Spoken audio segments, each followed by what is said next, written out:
అధునాతన వైద్య సేవలు అందిస్తున్న కర్నూలు నగరం కేర్ ఆఫ్ అడ్రస్ గా నిలుస్తుందని పలువురు వైద్యులు తమ అభిప్రాయం వ్యక్తం చేశారు. నగరంలోని గాయత్రి ఎస్టేట్లో మంచిర హాస్పిటల్ ఎండీ ప్రసాద్ ఆధ్వర్యంలో అన్ని విభాగాలు నిష్ణాతులైన వైద్య బృందంతో పాటుగా అధునాతన వైద్య సేవలను అందుబాటులోకి తెచ్చారు.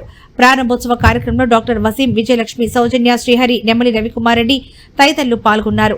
డాక్టర్ అర్బన్ వీబీఆర్ ప్రతినిధితో మాట్లాడుతూ కరోనా అనంతరం చాలా మందికి ఎన్ని రకాలుగా నష్టం జరిగింది అన్న అంశంపై స్పష్టత లేదన్నారు. ప్రస్తుతం వైరస్ వల్ల మనిషి శరీరంలో వచ్చే జ్వరం, వైరల్ ఫీవర్, ఫ్లూ వంటి వ్యాప్తి ప్రస్తుతం వేగంగా జరుగుతుందన్నారు. తద్వారా 50% రోగాలు వ్యాప్తి చెందకుండా అరికట్టిన వారు అవుతున్నారని అన్నారు.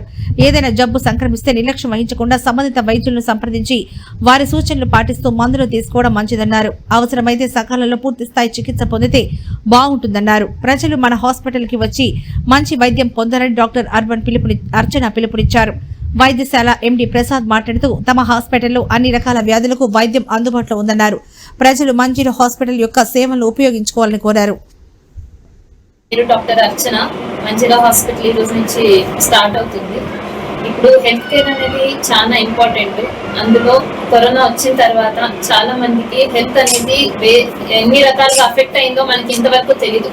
దాని గురించి ఇంకా రీసెర్చ్ అనేది జరుగుతూ ఉంది.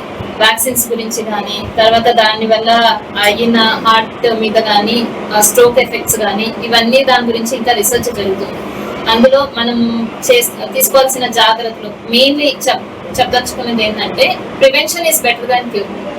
బయట ఇప్పుడు వైరల్ ఫీవర్స్ జరుగుతున్నప్పుడు కానీ మీరు మాస్క్ ధరించి వెళ్ళడం, ఇవన్నీ సేఫ్టీ ప్రికాషన్స్ అన్ని తీసుకొని, మీరు సిటిజన్స్ కాబట్టి ఇవన్నీ ఆలోచన చేసుకొని హెల్త్ గురించి కాషన్ తీసుకొని ముంజాగ్రత్తలు తీసుకోవాలి. ఇంకొకటి, ఏదే కానీ జబ్బు వచ్చినప్పుడు దాన్ని నెగ్లెక్ట్ చేయకుండా డాక్టర్స్ అవైలబుల్ ఉంటారు. సో వాళ్ళని కన్సల్ట్ అయ్యి మెడిసిన్స్ ఓవర్ ద కౌంటర్ తీసుకోకుండా డాక్టర్స్ ని కన్సల్ట్ అయ్యి మీరు మెడిసిన్స్ అనేది తీసుకోవాలి. అండ్ అయినంత తొందరగా ట్రీట్మెంట్ తీసుకొని ప్రివెంటివ్ మెజర్స్ అనేది తీసుకుంటే అంత ఆరోగ్యానికి అంత బ్యాడ్ ఎఫెక్ట్స్ అనేది సివియరిటీగా అనేది పెరగదు. సో ఇది చెప్పదలుచుకున్నా. And thank you all of you. Citizens అన్నారు మేడం, ఇమ్యూనిటీ పవర్ అనేది తక్కువ ఉంటుంది మేడం.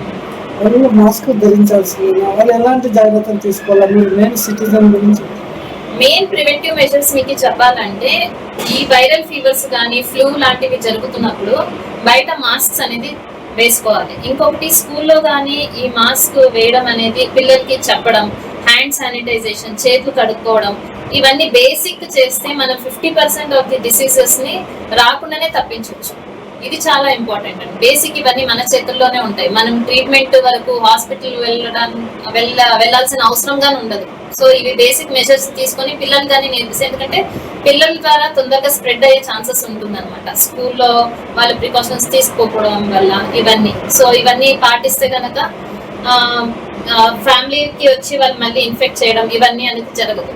సో అది చెప్తున్నాను. బయట వాతావరణంలో ఉంటుందా, పొల్యూషన్ నుంచి వస్తుంది, ఎక్కడి నుంచి వస్తుంది, ఎలా? మనిషి నుంచి మనిషికి వస్తుందండి. మనం కరోనా టైంలో విన్నాం కదా, 6 feet డిస్టెన్స్ మెయింటైన్ చేయాలి, మాస్క్ ధరించాలి, ఇవన్నీ బేసిక్స్. సో ఫ్లూ సీజన్ జరుగుతున్నప్పుడు ఇవన్నీ కాషన్స్ వహించడం అనేది గుడ్ ఐడియా. ఆల్వేస్ డిసీజ్ వచ్చే కన్నా ముందే ప్రివెన్షన్ తీసుకోవడం అనేది చాలా ఇంపార్టెంట్. డాక్టర్ అర్చన. సారీ.